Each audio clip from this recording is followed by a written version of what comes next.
I'm Dr. G, and for the past 10 years of my life, I've been passionate about all things holistic healing. I've been committed to healing myself and others from the inside out by incorporating some of the most effective modalities for healing the mental, the emotional, and the physical. I've learned that they give us the opportunity to be our most authentic and powerful selves. Heal Thyself is a show dedicated to just that. Today's show is going to be incredible, and I say it every week, of course I do, because it is incredible. Knowledge bombs of digestible information to empower and create clarity on what the highest version of us looks like. Product reviews to provide informed consent so you can buy the safest and best products out there. Better than the first two that I spoke about, and you're getting other B vitamins, which are energizing, right? Get off of it, throw it away. And special guest segments with some of the brightest and most elite minds in their field. So what is that like on my nervous system? 6 hours of holding that emotion. Here's the earth. Here's the mechanisms and mechanics of an earth when it breathes. We would think much different about that asthma patient that shows up. All to create change in all the parts that make you, you, so we can start healing ourselves and each other. So happy here at Heal Thyself to have partnered with Aura Organic. This is a company I've been talking about for a few years now, actually, way before we even had the show. But Aura Organic is an awesome product. If you go into my pantry, open it up, you'll see a few bottles of Aura Organic. And then if you go in my garage and go in that pantry, you'll see the rest of the stock for Aura Organic. I have a lot of stuff that I put into my smoothies, a lot of their powders. The one in particular I want to talk about today is the Aloe Gorgeous. This is the plant-based collagen boosting powder. I've always been much more preferential to collagen-based powders that utilize the precursors to collagen rather than collagen peptides in itself. The problem with collagen peptides is that there are studies that show they help, but not everyone, because the body will use collagen peptides as it deems necessary. And one of the least necessary organs in our body is our skin. It's one of the last parts of our body to heal. Conversely, when utilizing collagen precursors, like we see in Aloe Gorgeous, you're supporting the body's own synthesis of collagen, which is amazing. That's why all collagen should have vitamin C, which is enriched in Aloe Gorgeous. It also contains the proteins that support collagen production and support the existing collagen you already have. On top of that, the Aloe Gorgeous powder is certified organic, it is vegan, and to be honest, is an overall kinder alternative to the traditional collagen supplements that are coming from animals. Also, it contains, very importantly, silica from bamboo, which is a very important mineral because it's helping improve the integrity of the collagen in the skin naturally. So it's amazing. Aloe Gorgeous is something that I put in my morning smoothie. It's been there. I've been doing it for about a year now. I've been always putting a lot of nurturing and love into my skin, and Aloe Gorgeous is an amazing supplement to that. You can find Aloe Gorgeous and the whole Aura Organic line at Ulta, Whole Foods, and Vitamin Shop, but you can also shop online at www.ora.organic. That's www.ora.organic. Use the code Heal Thyself, and you're going to get 10% off of your next purchase. All right, you know how particular I am about mattresses. I dedicated a whole show recently talking about the air quality in our home and how influential mattresses are. We've partnered with Birch Living, and I want to tell you about Birch Living and their new mattress. It's a game changer. It's amazing. It's helpful for the quality of sleep. It's super comfortable, but it's also non-toxic. It actually made one of the best mattresses that are out in the industry right now. Birch is a premium mattress in a box. You're going to get it right to your front door. Super comfortable, environmentally conscious, which is so important for me. And it's organic. It's non-toxic. It's made in America. It's got 4 materials that are used: organic latex, New Zealand wool, American steel springs, and organic cotton. And remember, if you listen to that episode, I spoke about the importance of organic materials versus what you're seeing conventionally in bedding. Now, in conventional beds, naturally, there's going to be off-gassing coming from the materials that are for the life of the bed. Now, granted, it's going to be much more pronounced in the earlier part of the life of the bed, but you're still going to get it years into it. So the way to improve our air quality, so important in our home, especially in the bedroom, especially in the bed where we're spending a third of our life, is to get a really high quality mattress and investing in it. So Birch Living, when you get the mattress, you're going to get 2 Eco Rest pillows made from recycled plastic bottles, super comfortable. And one of the things I love most about Birch mattress, you get a 100-night sleep trial along with a 10-year warranty. The company is amazing. You get 3 months to sleep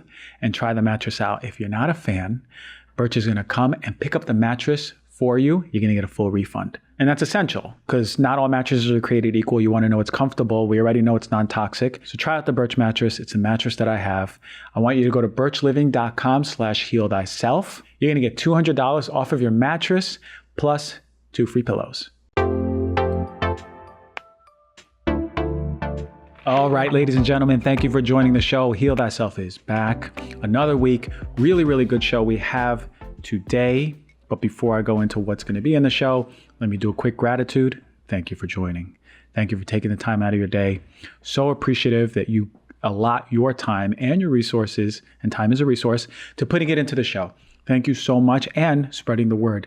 It's always nice to go on social media and see feedback, right? Sometimes you lose track of just the impact that you can have. And something beautiful I saw was a dear follower who's been following for quite a long time. Her daughter, who's 9 years old, was watching the show and took it upon herself to do it by herself without her mom, which was an amazing thing to see. So thank you all who are doing that behind the scenes, showing it and tagging me, whatever it is. It's just a beautiful thing to know. And I feel great. Anyway, today's show, what a good one. It's so important. A lot of people ask me, so I did a pediatric shift when I was in school for 2 years. I really wanted to go into pediatrics. Then my mom ended up passing away and I went into oncology. But I love kids. It's just the dynamic, right? When it comes to kids, it's like they're so resilient.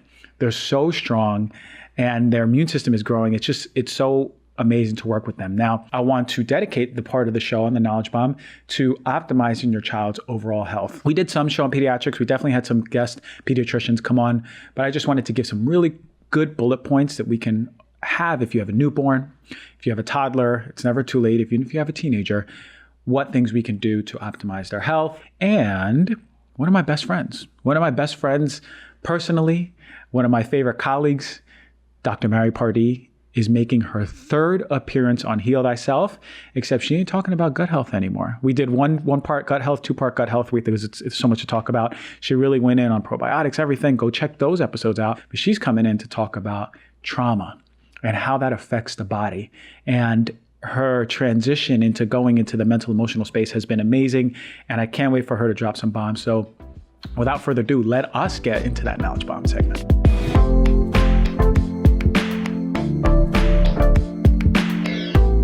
All right, optimizing a child's health.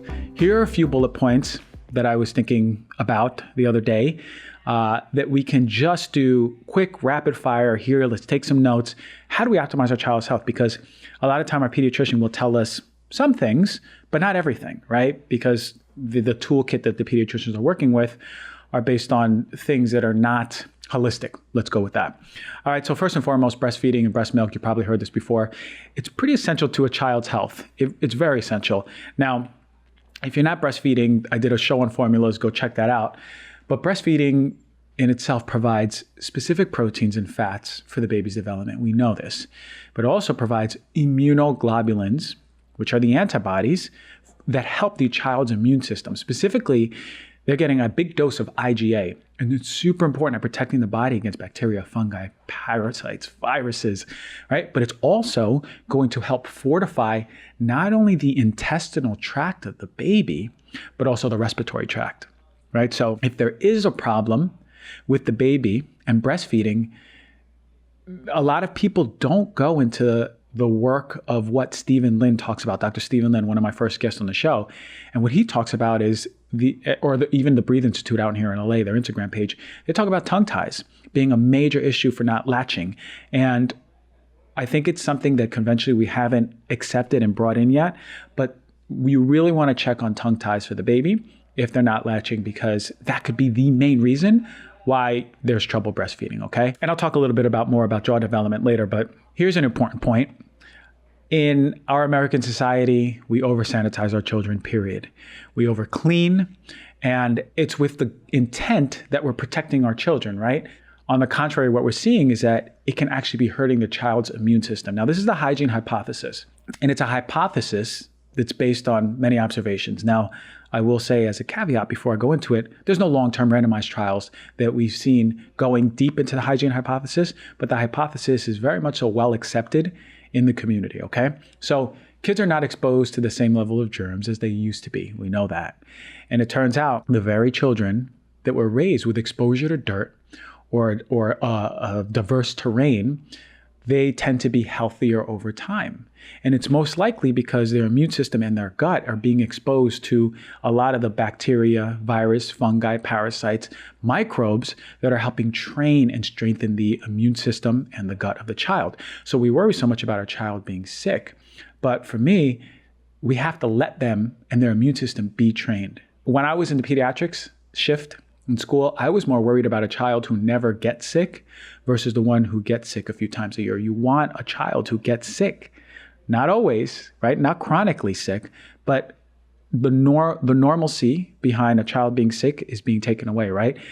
We have to make sure that our child's immune system, because that's a sign that our child's immune system is being trained and trained and trained. So diseases implicated in oversanitization are things like allergies, asthma, eczema, chronic sinusitis, food allergies and intolerances. Are we seeing this in children? If your children does fall into any of these disease categories, you want to pay closer attention, right? It could be oversanitization of the home, of the hands, not letting your child roll around in the dirt. I mean, when I have children, they're going to be little hippie kids who are going to have no shoes on, long hair, running around, rolling around in the dirt, going out in nature with me all the time. And we've lost touch with that natural play and display of microbes, which inherently our body needs, especially as children, which is going to set the tone through adolescence and through adulthood. So the reason these groups of disease are common, and it's believed that what happens is when the child is exposed to microbes in the environment, there is a balance of two kinds of T helper cells, right, in the immune system.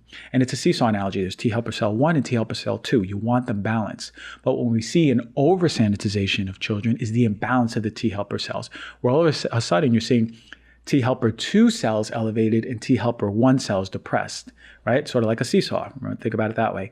Now, without those T helper 1 cells being trained by the exposure of microorganisms, the TH cells are going to begin overreacting, right? And I see this a lot in pediatrics. Oversanitization and then diseases of Th2 dominance like allergies, asthma, eczema, chronic sinusitis, and food intolerances and allergies.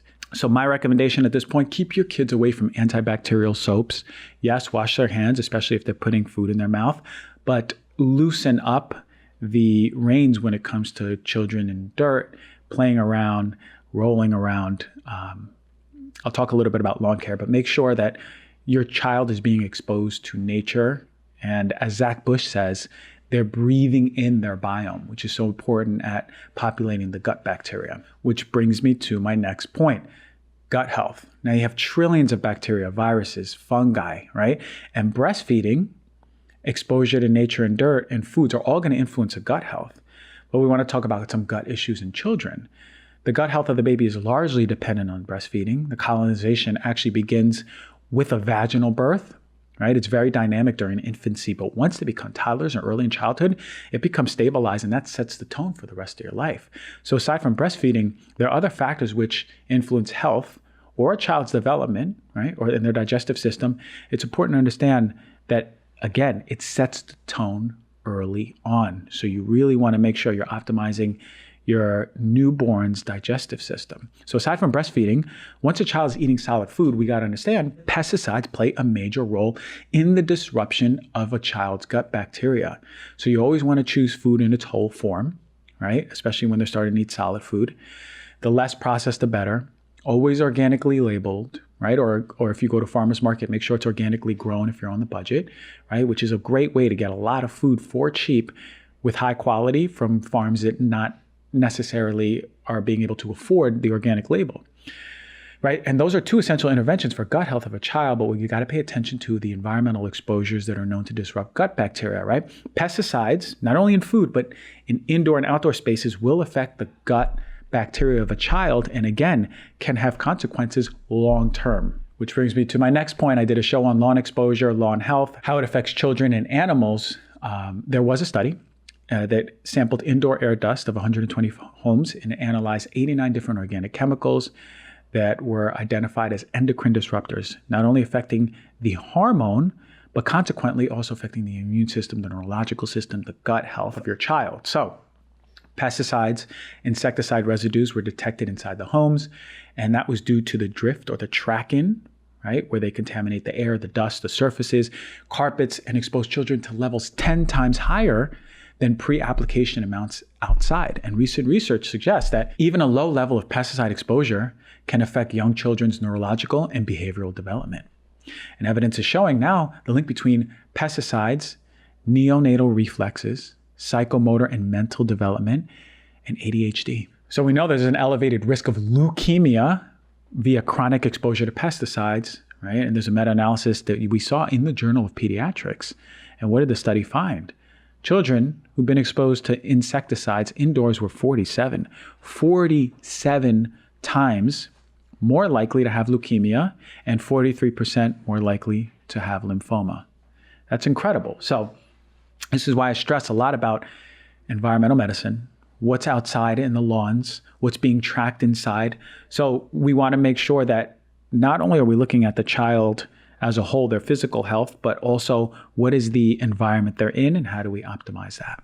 And talking about outside stimulus like the environment, what about electronics? There was a landmark study by the NIH. It was a $300 million study that showed MRI scans to track the brain changes in children who use cell phones in varying amounts. And the children who use electronic screens more than 7 hours a day had changes in the prefrontal cortex of the brain, right? And this is responsible for complex cognitive behavior like planning, behavior, speech, logical reasoning in your child, decision-making, and expression of their personality. This is the part of the brain that controls the internal goals to create thoughts and actions behind it, right? So kids are found to have lower cognitive skills versus the kids using electronics 2 hours a day. So 2 hours versus 7 hours a day.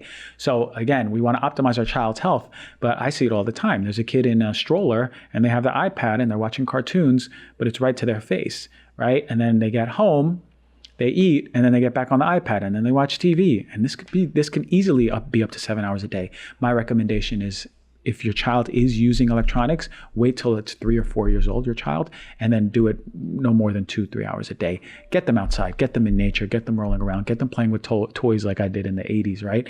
This is going to be really important for brain development as well as food. So pound for pound, children eat more food than any age group. Therefore, they're exposed to more pesticides than any other age group. Children ages 6 to 11 are going to have the highest level of pesticides in their blood than all other categories of children based on the research from the CDC.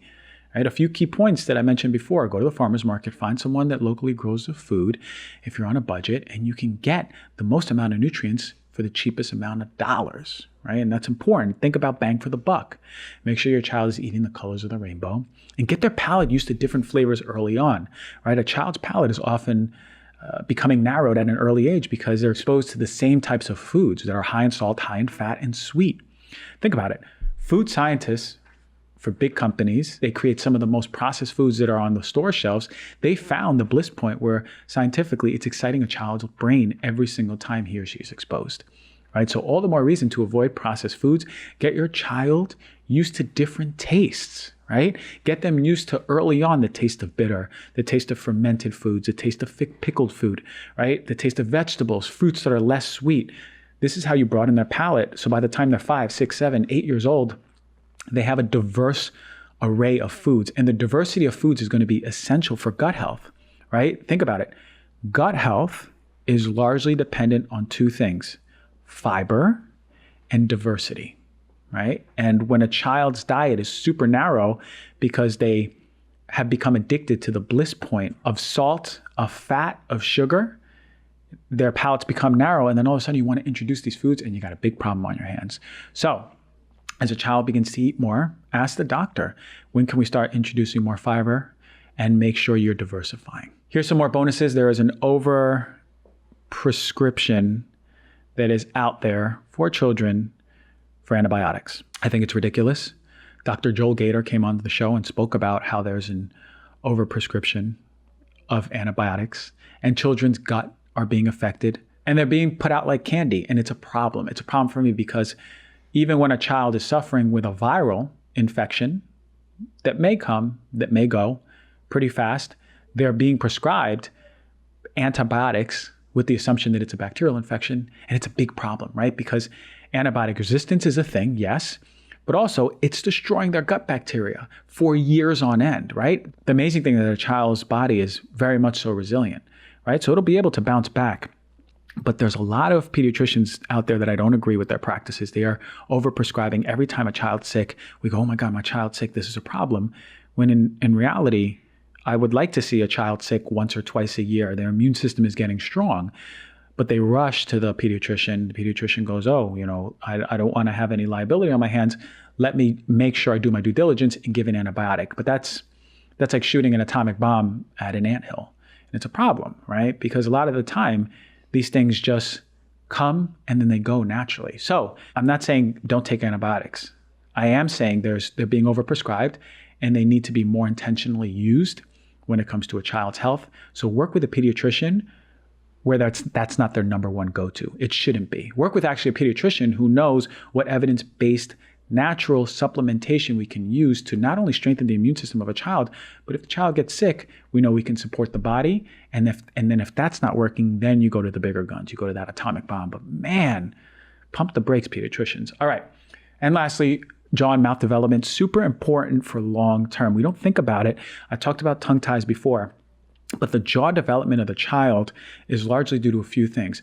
Fat-soluble vitamins, so important. You want to make sure, that's why I said diversity, fatty-rich foods early on for the child is going to be really important at developing the maxilla and the mandible of the jaw such that it's able to accommodate the teeth, right? If you think how much we extract teeth, we have to think about why. Why is there not enough room in the mouth, right? And then you look at the work of Weston A. Price, who traveled the world.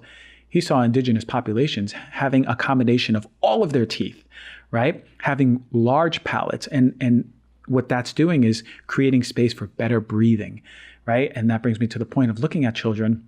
And they have, go look at Dr. Stephen Lynn's page. And I've had him on the show, an incredible dentist, but he actually has pictures of a child whose jaw is not developed. And you'll see, once you see that picture, you can't unsee it, because then you'll go, wait a minute. I know people in my middle school that look like that, in my high school that look like that. My child looks like that. My niece, my nephew, they look like that. But you'll see the recession of the jaw. You'll see usually dark spots under the eye. You'll see what happens to the face when there's a lot of mouth breathing versus nasal breathing. So you really want to teach your kid the importance of mouth breathing. And then if there's any anatomical issues, getting them fixed early on. And lastly, vitamin D, sunlight, getting closest to nature. Have your kid ground. For God's sake, take off their shoes, have them run around, let them be exposed to vitamin D, midday sun. Protect them, yes, if they're outside for a long time, but man, they need to be exposed to that vitamin D. Have them run around naked if that's the case, but make sure they're getting enough vitamin D. It's so essential for immunological development, gut development, strengthening the bones of the child. I'm going to say this right now, more important, this is such a myth, drinking milk for children. It's ridiculous. The marketing strategy and campaigns behind that I did a whole show on milk and just how egregious it is. More important for bone development in children than milk, way more important than milk, is a combination of vitamin D and movement exercise. The stress of movement exercise on the bones is going to cause it to become stronger, and vitamin D is going to be able to enrich it. Especially with when I talk about diversity of foods, you're going to get a lot of minerals that are going to be able to fortify the bones too. So there you go. Those are some of my favorite tips. Think about it. Everyone knows someone with a kid. So even if you don't have a child like me, you don't have a niece or nephew like me, I still have a lot of friends who got young babies out there, and I'm going to send them this show. Make sure you do it for the people you care about, and I really hope that helped.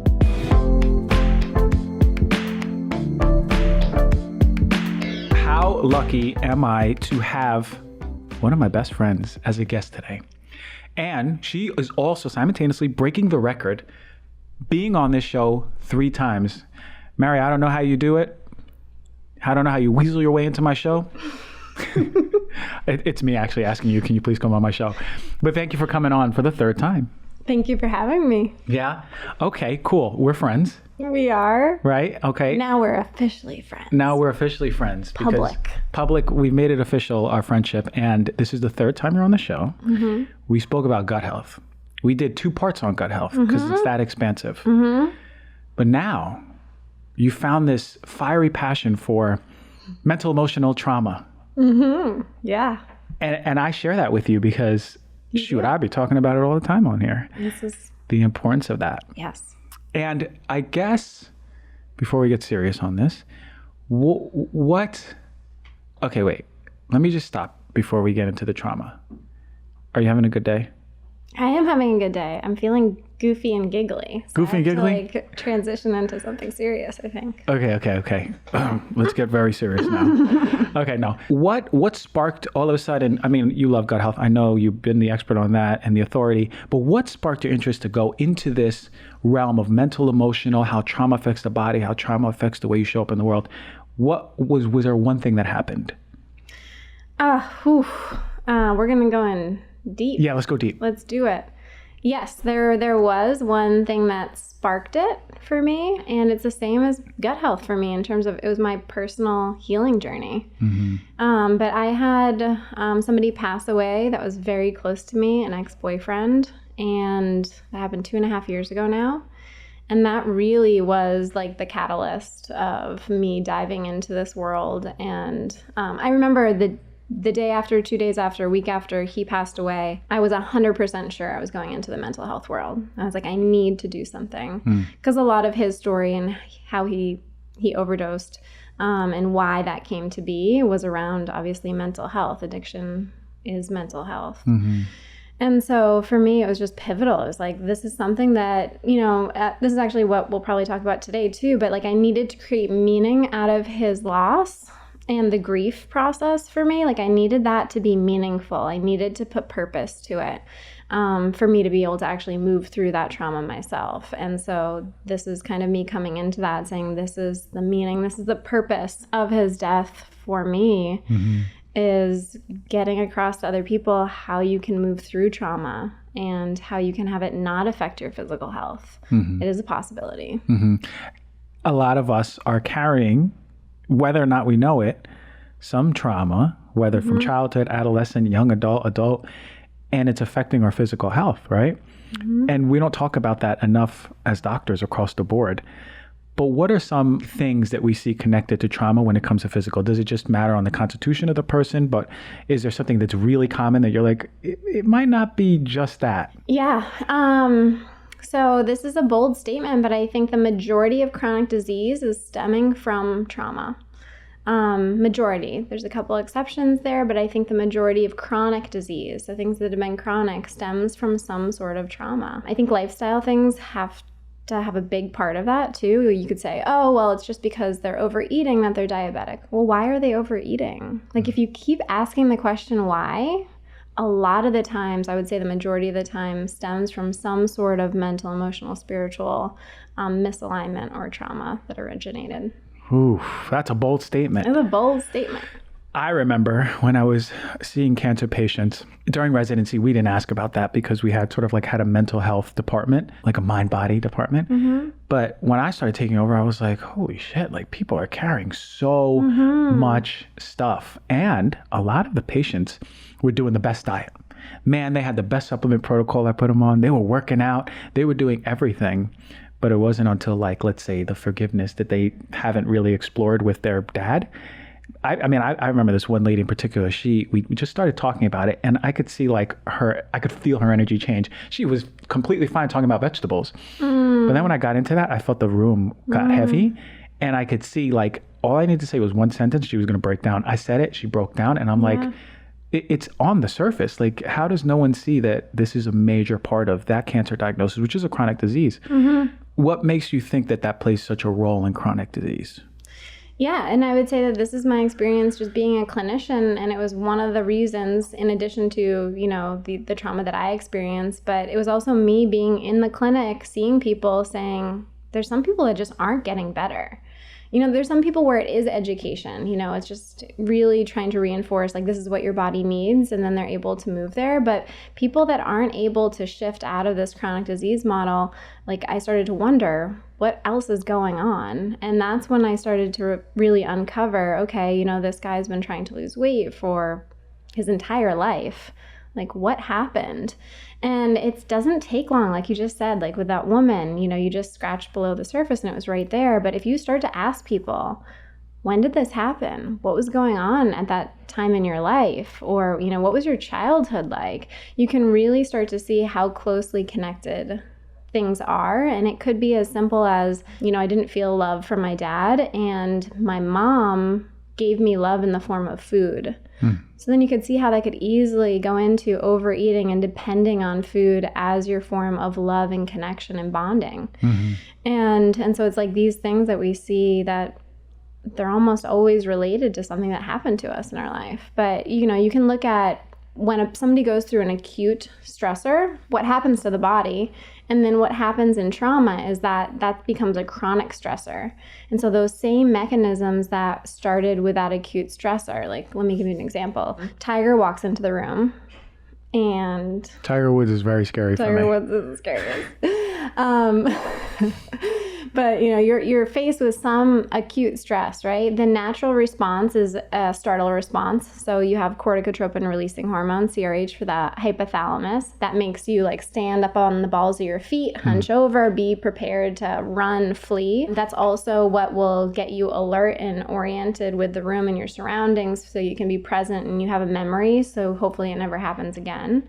Then you have cortisol rises to facilitate blood sugar to increase in your bloodstream so that you have the energy to move and run.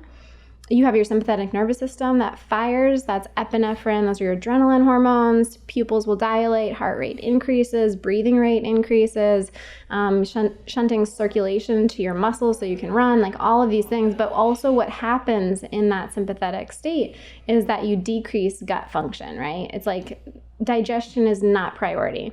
Reproduction, not priority. Sexual function, not priority. Growth, thriving, not a priority. We just want to survive. Urine output even, not a priority. So some of the things are shut down and some of the things are hyper vigilant, hyper aroused.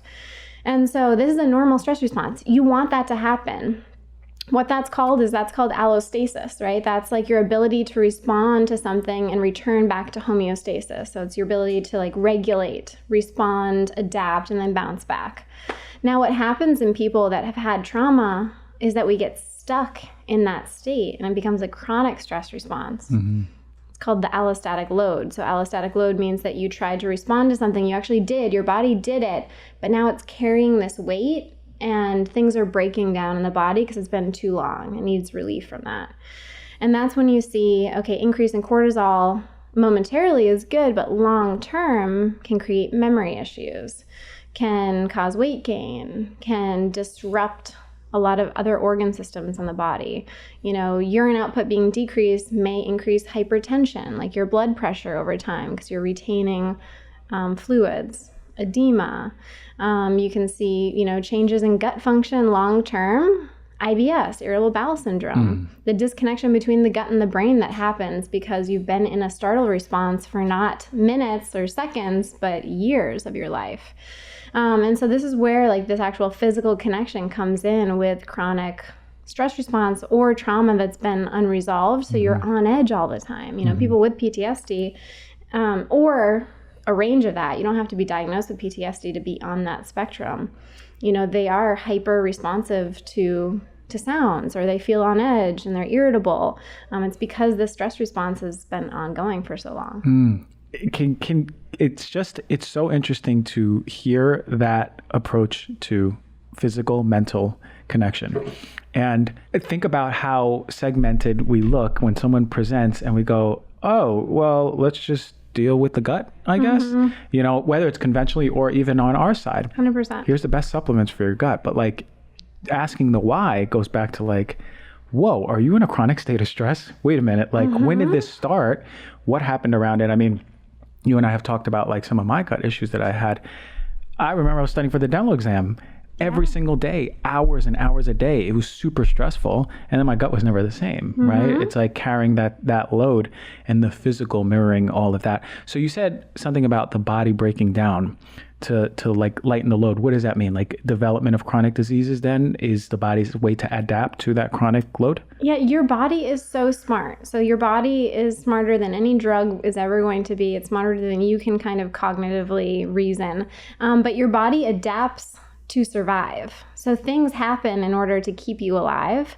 And in one way that your body is doing this is it's saying, okay, I don't understand now if the stressor is still in the room or not. So there's a dysregulation of the thymus, the part of your brain that notices a threat.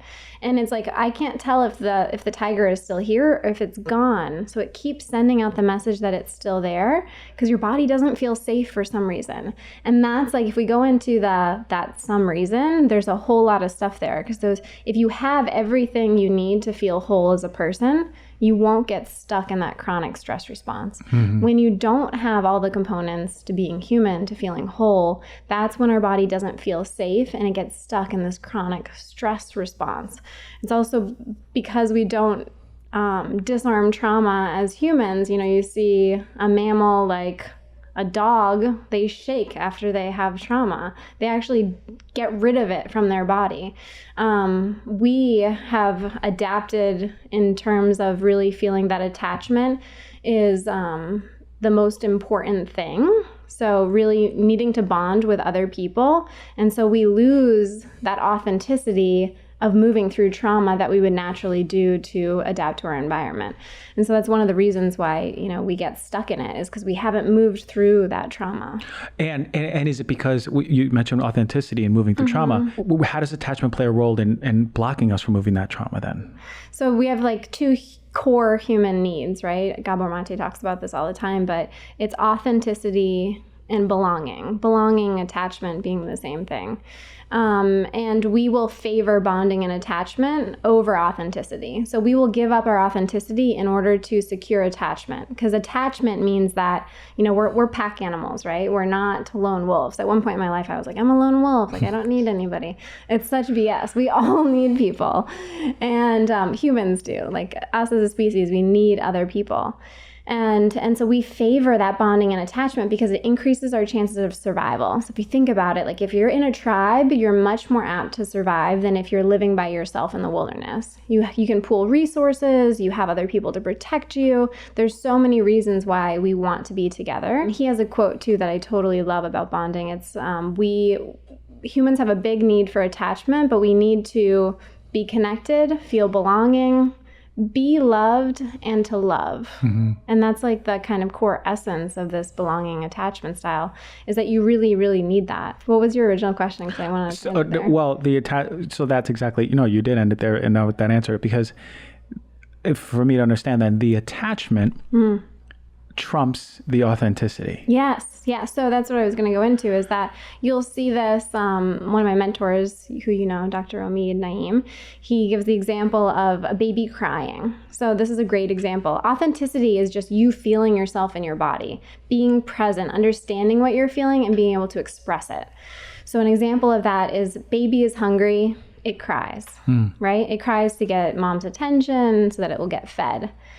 Now, if baby cries and eventually when it's toddler, somebody says, oh, we don't cry. You don't cry when you're hungry. You know, we don't do that anymore. Then there's shame that gets around that, but it's also the feeling of maybe we shouldn't cry. Crying is bad. Sadness is bad. We don't feel sadness. That's not how we express ourselves. And something as simple as that, can then evolve into, okay, I'm not going to feel the emotion of sadness anymore. I'm not going to cry. But when that emotion comes up in that child, when it's an adult or a teen, that emotion is still very valid and present, but they can't express it authentically anymore because that was shamed. That was said, we don't do that anymore. So that emotion has to go somewhere though. That's still there. And so that can get stuck in the body. And then this is where we can see people actually housing emotions in the body, which can create physical tension. And that's how we can form chronic disease, with that tension, that holding within and not expressing it authentically. But you can see there how that the child chose belonging and attachment over their own authenticity. Because if they chose their authenticity, then they would sacrifice possibly the relationship with their mother or their father or whatever it was. And that's survival. I'd venture to say that most of us have chosen survival over authenticity. How many people? We have to. At some point, whether it's parents or in school or lovers or something, you know that it's not safe or a good thing to express your authenticity. And I would say that most people who have been on the show, who are walking around the streets of LA and all around, are kind of suppressed in that authenticity. Part of it, would you say part of it is just society saying that a grown man shouldn't freak out and punch a punching bag and scream? It's definitely societal norms. And I think there's pieces of it that are just growing into adulthood too, right? So we have to start to sift through, like, what is it to be an adult? And then what things have we lost authentically that we actually want to uncover? So we want to shed the layers, the personas that we've covered them with, again, to like re-identify that true child authenticity that we have within us. So it's a kind of this balancing act. It's like most of your childhood, you want to become an adult.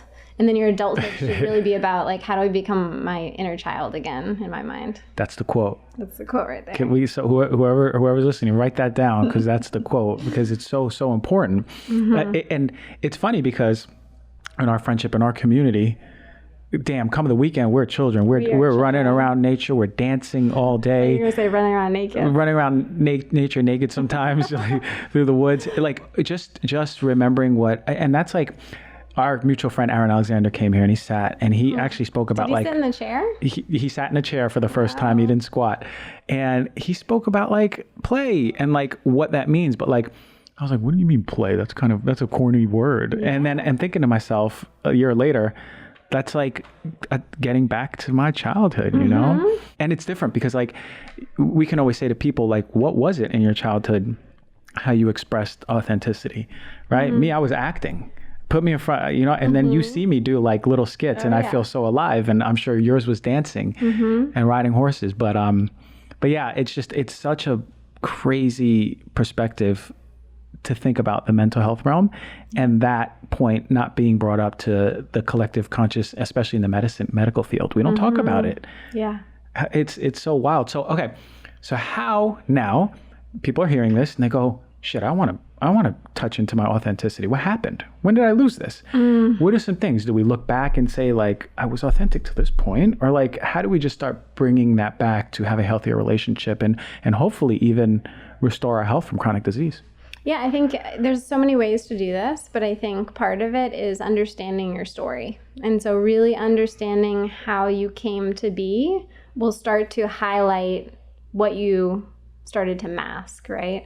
And so really understanding your story from childhood up until now, like, who are you? Where did you come from? What was your family like? What emotions were not okay, were not safe in your family? Those are the ones that you're masking right now that are definitely there.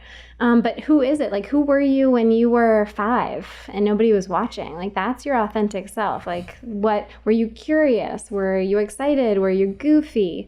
And then starting to pull back and to deal with anything that masked those authenticities, and that's like dealing with trauma. And this is big T, little t trauma. It's like, it may not be that somebody, you watch somebody die or it was a huge accident, but it could be a little t trauma that somebody said something that made you change who you are to fit in and to belong again. And so I think part of it is just that story, is piecing together your personal story so you have an understanding and put meaning to it. So this is one thing that you can see in self-development world, where we can develop victimization. You can feel like, oh, my mom or somebody did this to me. It's not that somebody did something to you. It's just, this is just your story. And we can reframe your story to empower you to become more resilient so that you can handle stressors in the future to a better degree. And so I think it's really about how you frame your story to become empowering and that you can just understand who you are better. So I think that's one thing.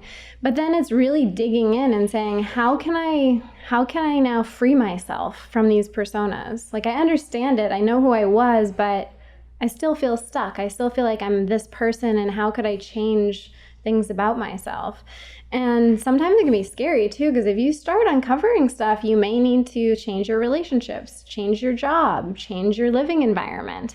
And so it's coming to the understanding of, am I ready to do this? And what support systems do I need in place to actually do that? Because once you start peeling away, you might be surprised with what you find. And then you can go into the world of psychedelics, which target that default mode network, right? Which is our, it basically says it, but it's our default way of thinking. It's our being critical of ourselves, what we think of ourselves. Like that's the default mode network. So like tapping into it that way is another option, but there's breath work, there's meditation, there's all these things that we can do to start to tap in. Simply even journaling, you can write, like for me, because I'm a visual person, sometimes I'll even do a timeline.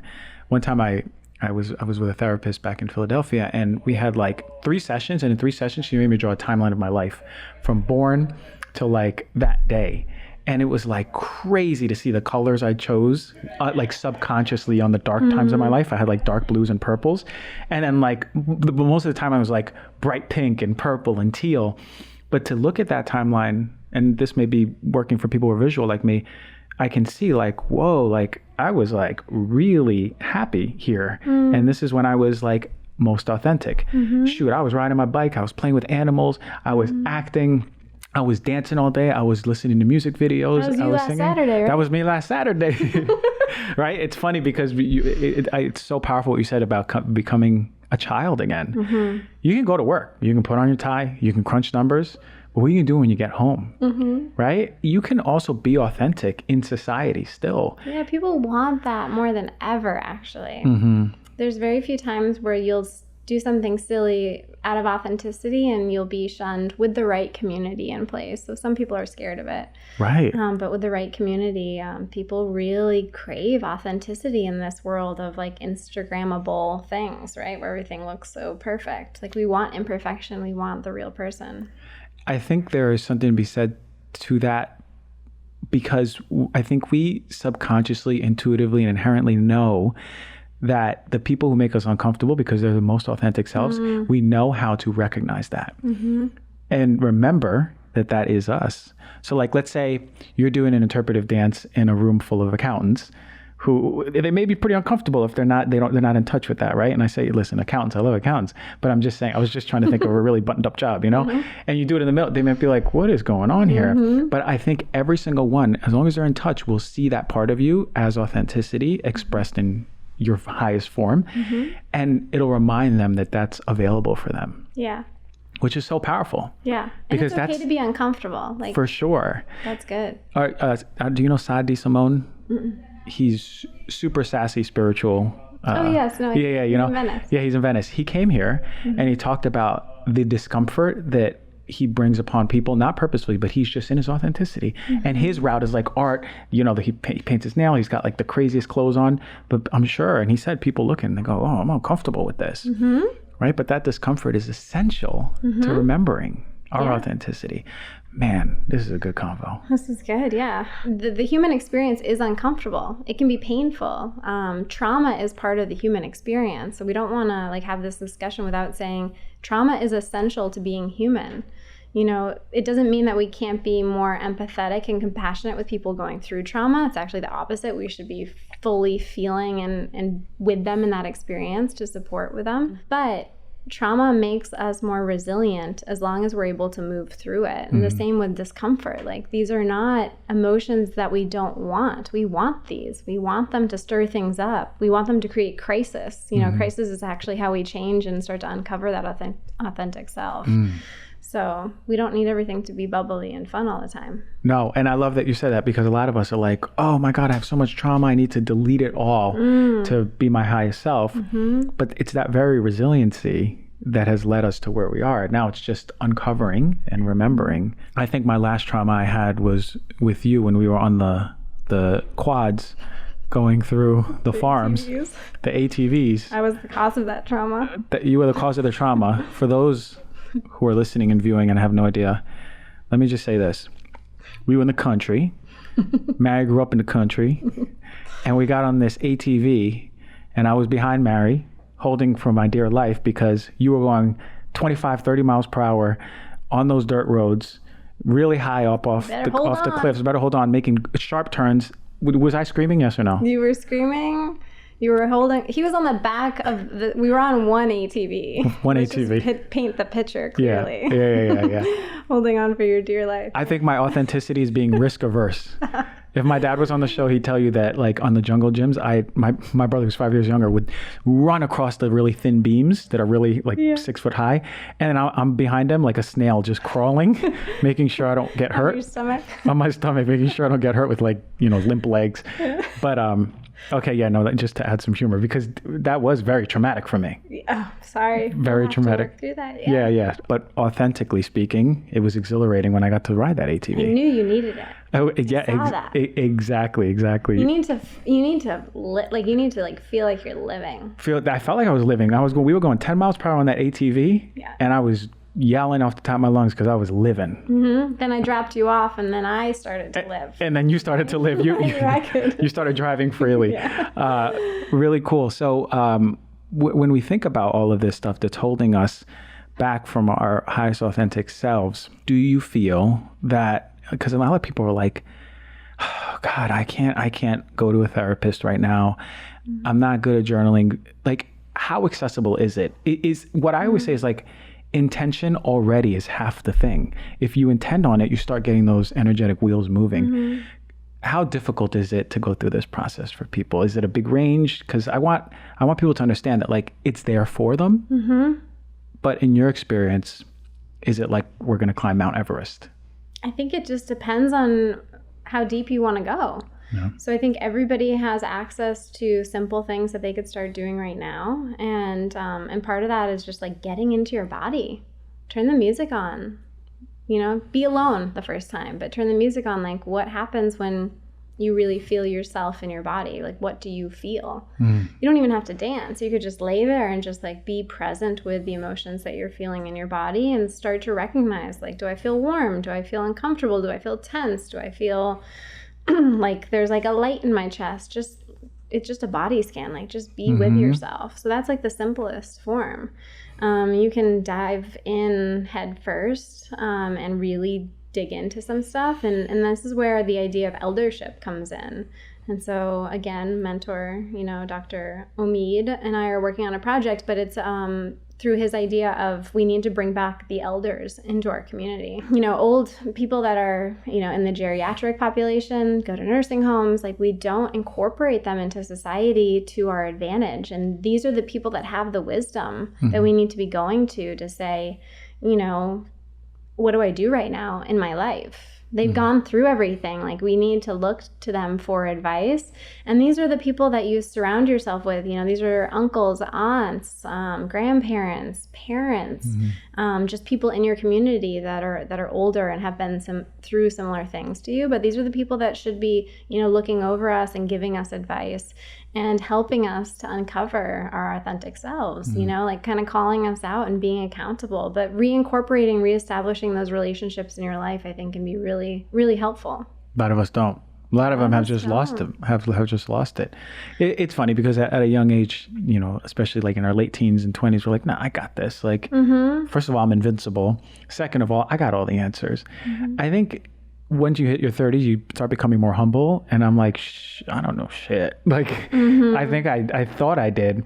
There's way more to learn about medicine. There's way more to learn about spirituality, mental, emotional, relationships, communities. But it's such an important point to think about that because they're shunted in our society. But you go, like Ecuador, in Ecuadorian communities, they're living in the house with us. You know what I mean? It's like, my mom's parents, they were in the house they had their own place, but some of her daughters were living there. It was just more communal.